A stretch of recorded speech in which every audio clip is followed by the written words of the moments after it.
action precedes confidence. People believe that you have to build confidence and use that confidence to build a business or to do anything, and eventually you get the results. But it's actually the other way around. It's when you actually start seeing the results that you build confidence. You are listening to the 5 a.m. podcast, and today is your day.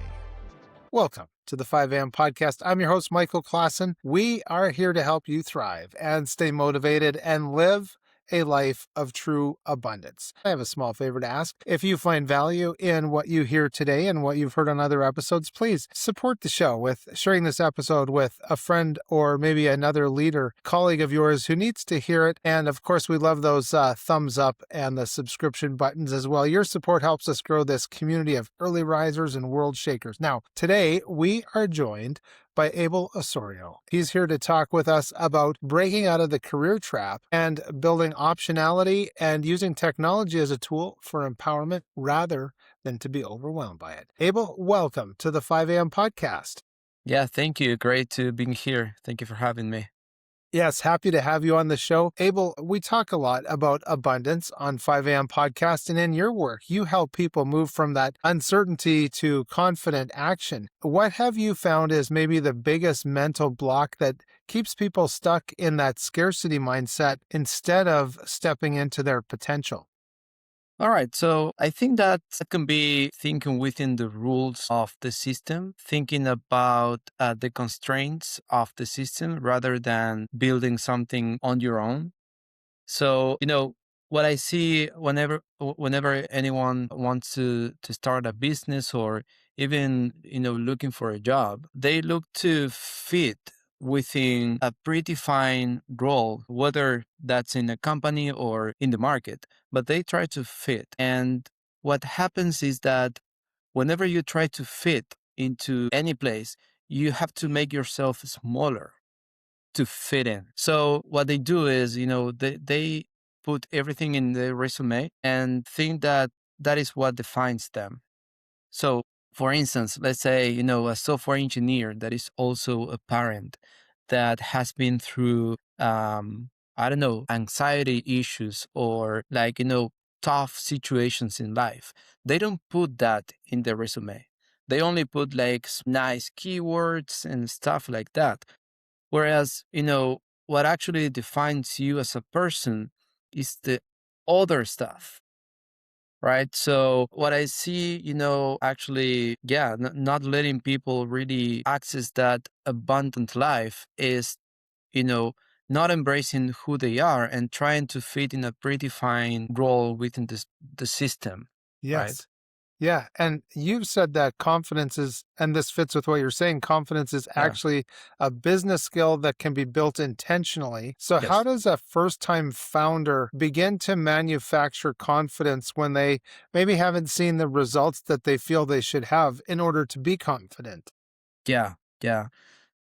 So it's actually the other way around. So people believe that you have to build confidence and use that confidence to build a business or to do anything. And eventually you get the results. But it's actually the other way around. It's when you actually start seeing the results that you build confidence. Action precedes confidence. So what we do in my program and with people that I mentor and I coach is, hey, go out there, start having conversations.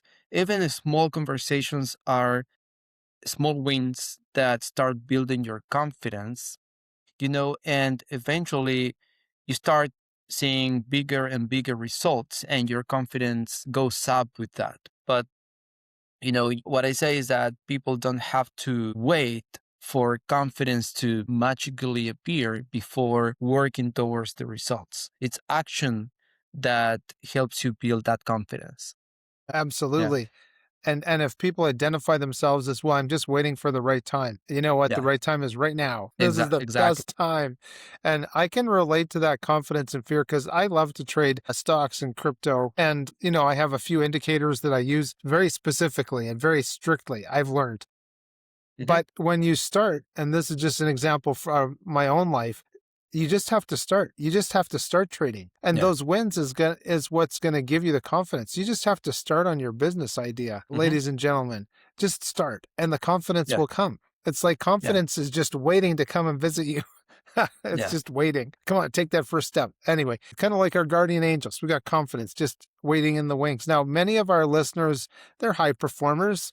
They're in maybe their late 20s into their 40s. That's kind of a big demographic that we have.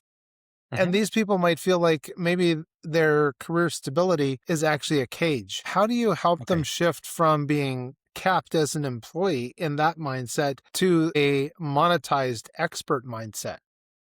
Yeah.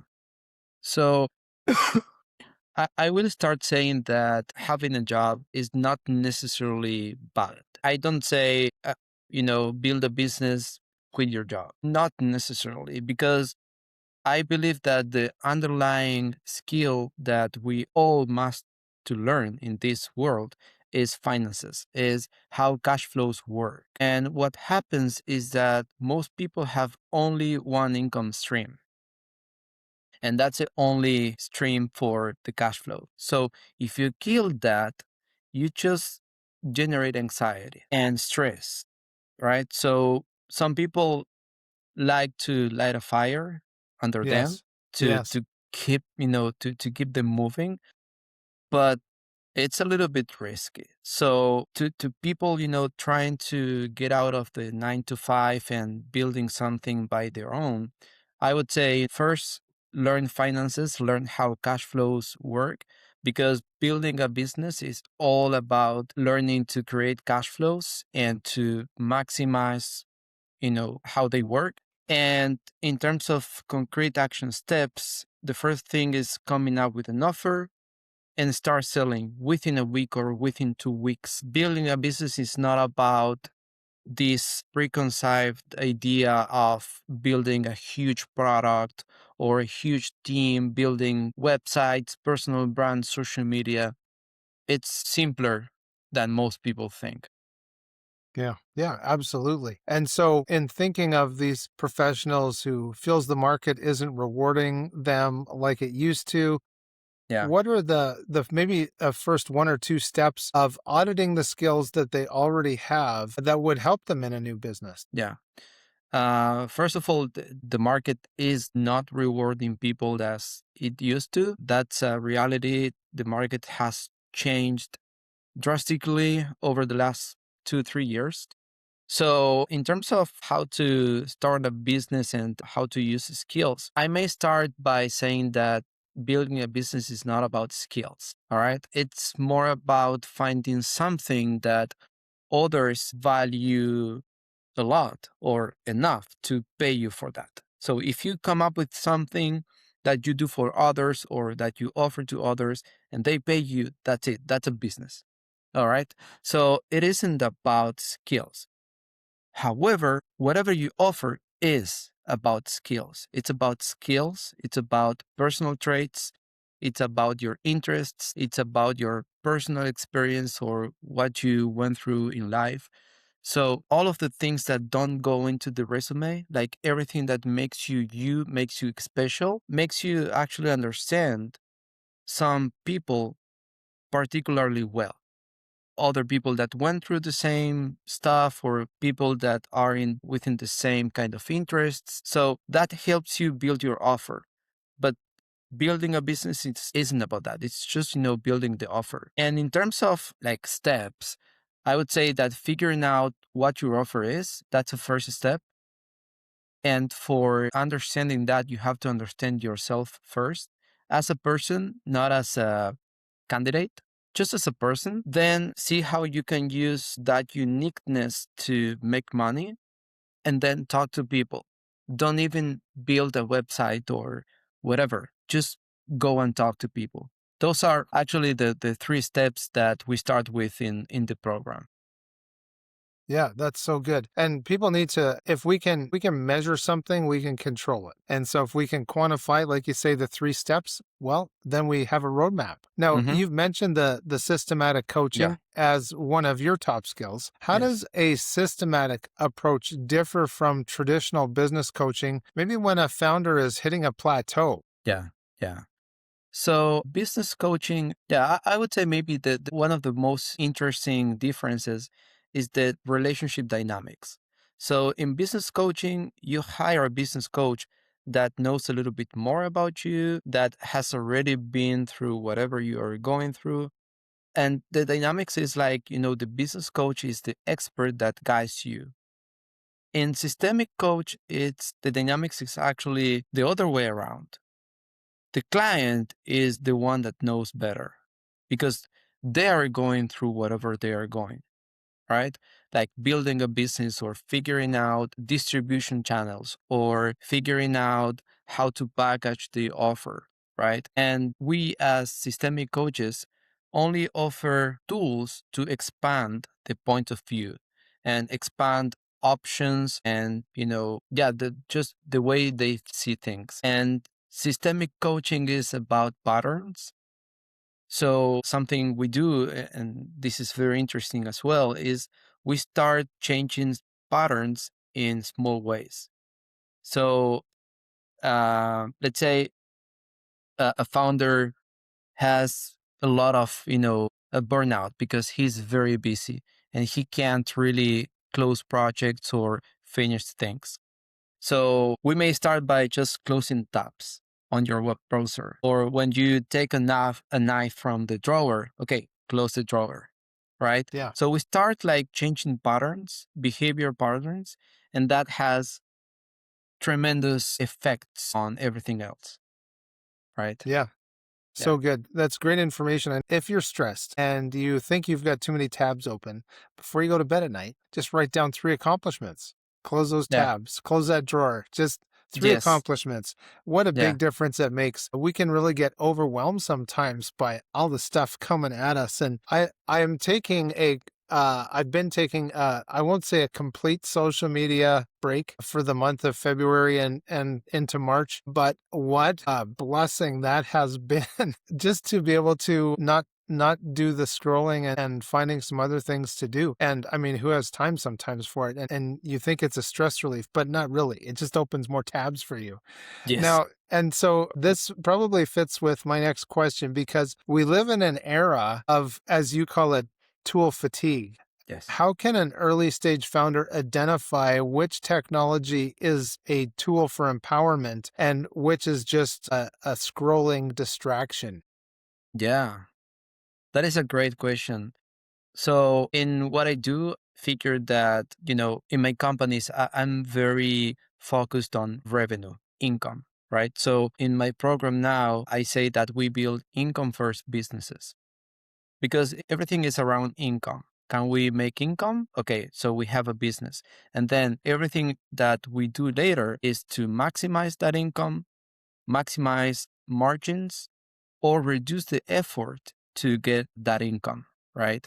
So I would say in the era that we live with AI and with so many tools, it's very easy to sign up to you know or get a new tool just because it's nice or fancy or because everyone else uses it.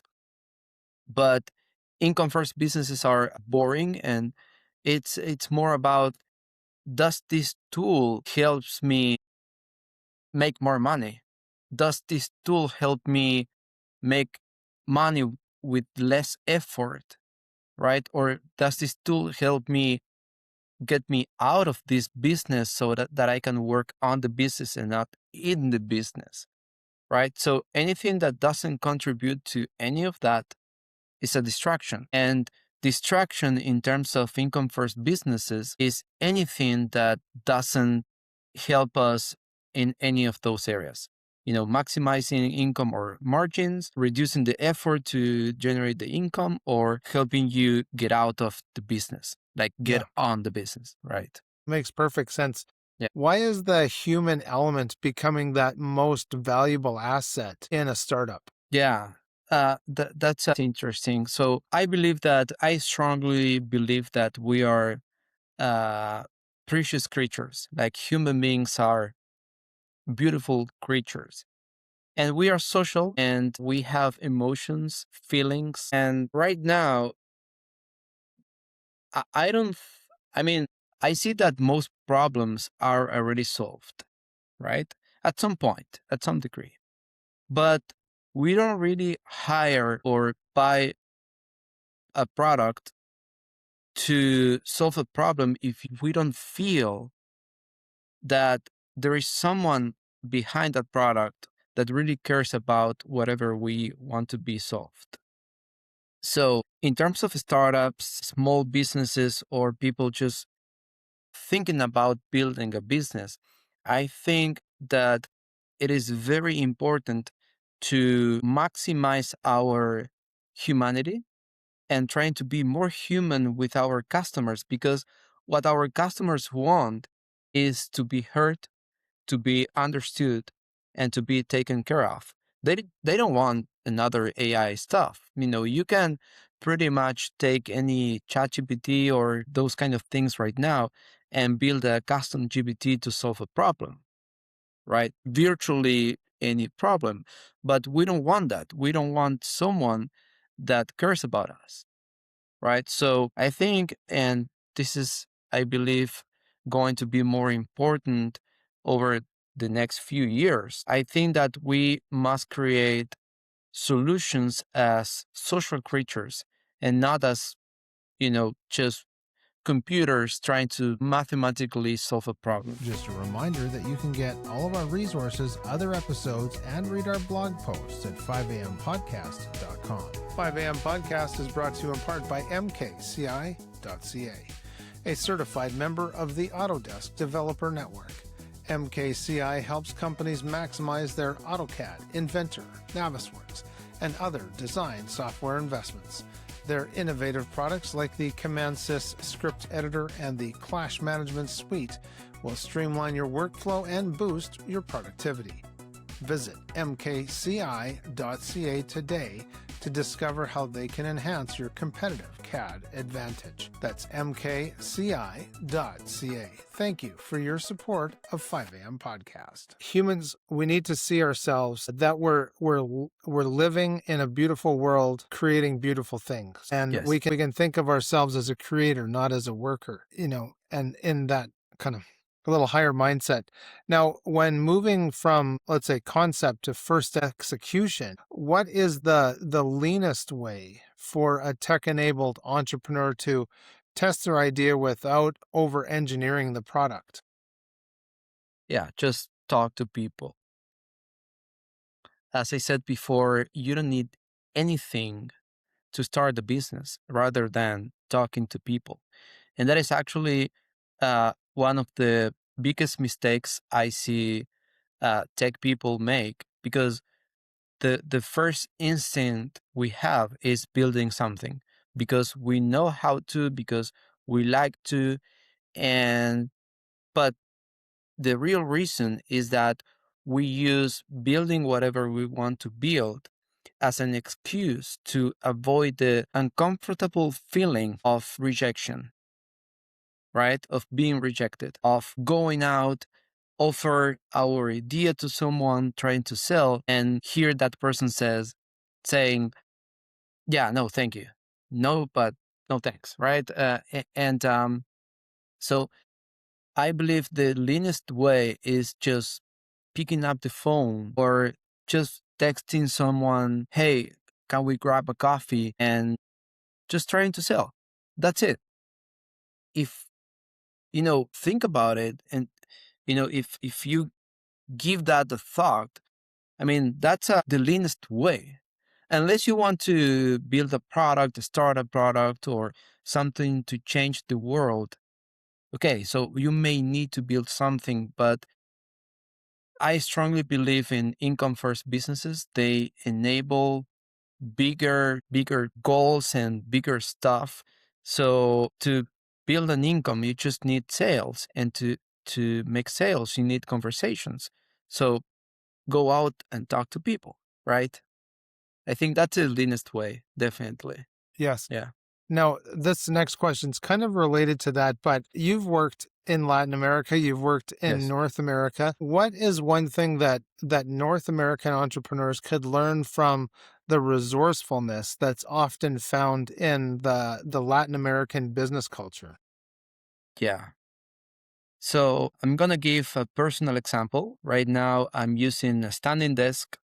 I have a beautiful desk with a lot of gadgets. I have a beautiful chair.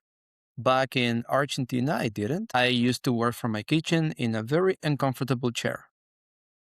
The thing is, in Latin America, we don't have as many resources, but we have to achieve probably the same or even greater results because we have to show our value. So I would say, the difference is that we try to do more with less. And also the context in which we operate usually is very negative. Right now in Argentina, where I'm from, things started to change in a more positive way, but still, it's a very tough context to be an entrepreneur in. So we don't rely on the context. We have to actually like swim against the current, right? So not relying on the context, doing more with less. And then in the Latin America culture, family matters more than anything, more than having two nice or three nice cars, a very expensive mortgage, and traveling abroad. So I think, those are things that I really like about the Latin culture and are things that, I don't know, I love multiculturalism. So I think those are things that more people can learn from. So, when you talk about scaling with intention, how does a Yeah. founder ensure that their growth doesn't outpace their values? Yeah. So with many businesses, what happens is that the founder works in the company. And in most SMEs, the founder is the company. When that happens, the founder is too busy to make well informed decisions. He's or she's too busy with everything that happens in the business. So I think when we are building something, we have to use some time to design what we are building. And so we can start working on the business, not in the business. So we have to take a step out of our business and see how we can design it so we can work on the business. When that happens, then we have more control over whatever our company does, who does it with, right? And we can control and we can actually decide if we want to work with a client or not, or if we want to change our offer or not. But that only happens if we avoid being kind of immersed working in the business, right? Because that way we enable some clarity of mind and we can make the right decisions that go along with our values, beliefs, and, life Yes. goals.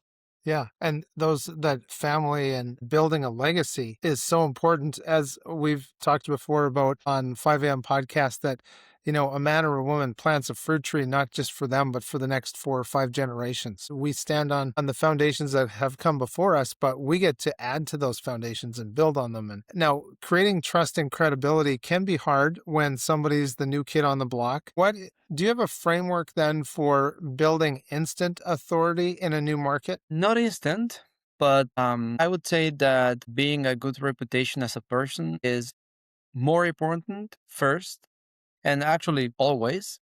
If you are seen as a nice person, easy to talk with, professional, people are going to respect you. And then after that, it comes the part of building authority. And in terms of authority, what people want to see now is that you have delivered what you say that you are going to deliver, or you can show somehow that you are going to deliver. So when you are just getting started and you haven't already delivered what you are promising, then you have to show that you can, and you have to use some guarantees, right? Because you haven't done it yet. So how can people trust you? And then if you already have, then you have to show that, creating a good portfolio, or just showing that you already delivered what you are promising and that people can trust and hire you because, will fulfill your promise. Absolutely. Ladies and gentlemen, we're talking with Abel Osorio. We're having a great conversation about tech and entrepreneurs and building up that business. And we thank you for joining us on 5am podcast today. We do have a comment section. We'd love to hear from you. Feel free to tell us about your experiences or maybe what you feel is holding you back or that you would like to jump in. And of course, I want to just quickly mention our buymeacoffee.com/5am podcast. You can support the show with a few of those delicious virtual cups of coffee. We do appreciate that. And now back to the show. Abel, you've seen many first-time founders fail. Is there maybe one main fatal mistake that you see people make most often? And maybe it has nothing to do with money or tech. Actually, yes. So I have a loop that I share with my participants, which is kind of the business loop. We start by having an idea, then we build the idea, and then after we build the idea, we go out. Usually we crash, learn, and repeat the process, right? What happens is that most people stay in the build or before that. They have a great idea. They may, some procrastinate and don't really start with whatever they want because they are kind of drowned in what if, right? But then the people that do start with building whatever they want, they stay there. They stay in the build stage because they don't ever feel that their product or whatever they are offering is good enough, right? And the problem is that it will never be good enough until you actually start selling it. The other day, I was assembling some IKEA furniture, and I was surprised that there was a branch that has a nice shape because you have to put two, what is the word? Two nails? Not nails, but screws. Bolts. Yeah. Bolts. Right, right. So you have to put two bolts. So the only way that you can actually adjust the bolt is with a branch with some specific shape. So they shaped the branch like that. Why? Because they have sold so many of that, it was a table. So they have sold so many tables that they learned how to shape that range. But it's only from selling. So one of the biggest mistakes people make is thinking that they can make a great product before talking to people. Not talking to people, like doing whatever it takes to avoid rejection. Even, spending months building something or spending hundreds of thousands of dollars in building something just to avoid, those conversations. How do you coach a founder through that founder's doubt when that initial excitement of, the early mornings, the novelty's there, they're starting something and it wears off and they find themselves in a bit of a mess. They're in the middle of their vision. Yeah. And how do you help them through that process? Yeah. So when I first started waking up at 5, this was before my son was born, so maybe 2018 or 2019. And what I found is that when the motivation wore off, uh, I couldn't wake up at 5 anymore, right? And then I figured that I was actually going to sleep very late at night. I was working before going to sleep. I was checking my phone before going to sleep. So naturally, I couldn't wake up at 5. I was super tired. My rest wasn't healthy. So we cannot rely on motivation. We have to build systems. We have to say, hey, phone doesn't go to the bedroom, or I won't check emails after 8 p.m. or whatever that is, right? So we have to set systems, to build systems. And this is the same. Building a business is the same. Building a business can take years. So you cannot rely on motivation because we as human beings have a fluctuating energy and our motivation fluctuates as well. So we cannot rely on that. We can rely though on systems that we create, on habits that we install in our lives. So, whenever someone joins the program, they come with a lot of energies like, let's do this. Okay. One of the first steps after we define the offer and everything is let's set up structure. Let's do planning once a week. Let's set up some structure so that you don't have to rely on your motivation to produce results. And we use motivation as a boost. Motivation is great, but it's not something we can rely on. So we only use it as that morning coffee that gives you, that, I don't know, 2 hour boost, Yeah. The same. Yes, absolutely. So then, too, you focus on, just like you're talking about, engineering these systems for profit and growth. Is there another simple system that every listener can implement to reclaim maybe even just an hour of their time? There's actually something that I use. It's the not to do list. Yeah. So it's very simple, but we are very used to have to do lists. And usually that to do list has a parking lot of things that we must do as well. And that parking lot has a backlog. And so we are like constantly doing a lot of stuff. So what I discovered in my experience is that very little of what you do produces the results that you are looking for. So, what can you not do today? What can you not do this week so that you can have more time for focusing on what really matters or just for nothing, just for being lazy and just sitting, looking outside and letting your mind relax a bit. So the not to do list has the same format as a to do list, but with things that you won't do. Like, I won't check the email today. I won't, I don't know, focus on this project today, or I won't do this week, right? I think that can get you back more than 1 hour. Definitely. That sounds really smart to have the to-do list and the not to-do list. I really like Yeah. that. I'm gonna have to start working on that one myself. Now, if you had a young man or a young lady come to you and they kind of remind you of where you were 10 years ago, is there a piece of advice that you could give them, maybe not to speed things up, but to have a better journey between the idea and the impact? 10 years ago, I would say any reaction to whatever I was building, I would take it personally, right? So, for example, if I was building a business and I would try to sell to someone and that person said no, I felt that the no was to me personally, right? So, eventually, I trained myself to avoid the no, avoid the rejection, because I felt that the rejection was meant for me, for myself. And I think that, can happen very easily to any of us. So if I could kind of come back to my younger self, I would say to him, you know, rejection is to your offer, not to you. What is not working may be the pricing and not your self worth or your personality or whatever.